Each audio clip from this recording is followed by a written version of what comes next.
So you are missing out, because if you came down to the fair, you could find anything on a stick, literally. And I'm talking literally. Down here at Big Drew's Cajun Express out of Louisiana, they have gator, and I'm talking real alligator on a stick. They also got shrimp and chicken, but I challenge you to come down and try that gator. Of course, sweet tea. You can get sweet tea in Kirksville usually on a regular basis, so why not come down to the fair tonight and get something to eat? We also have the traditional funnel cake. Everybody loves fair funnel cake. Look at this. This is some good funnel cake. See, you got dessert, dinner, everything right down here at the fair.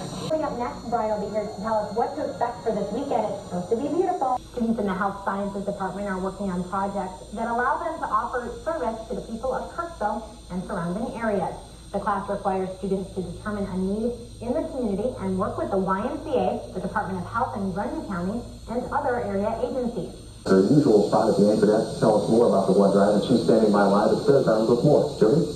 Thanks, Tim. We are down here at the Nemo Fairgrounds for the 13th annual Media Blood Drive, and it's been a busy day down here. The parking lot has actually been full all day as we've come in and out. And about 20 minutes ago, as of 20 minutes ago, 257 people had walked through the door, and that collected 167 units of blood.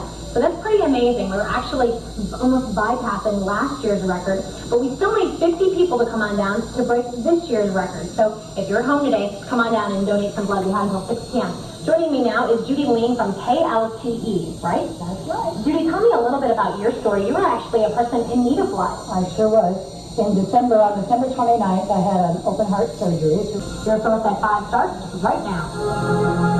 From KTVO, Kirksville, Ottawa, this is your source for local news at 5. Good evening, and thanks for joining us. I'm Jody Griffith. Welcome back. Topping your financial news tonight. Renewed concerns about terror attacks from the markets today. Deborah Costner has the details. Florida, Minnesota, Kansas, Illinois, and southeast Iowa. Well, before you know it, spring will be here, and the Kirksville Parks and Rec Department is now taking registration for its summer sports program. Our lock in the KTVO newsroom. Here's a look at some of the stories we're working on for our 6 o'clock news. Done. Just ahead on your search for local news at 5, are your taxes signed, sealed, and delivered? If not, it's time. We'll check in the area post office coming up.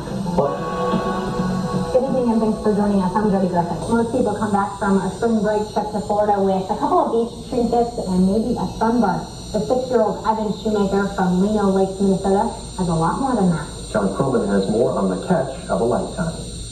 That's a great story. Doesn't the giant get away? I know. I'm sure you caught a lot of little ones before that. That's all the time we have for this evening. Well, this night, Peter Jennings is straight ahead. Thanks for watching. Have a good night.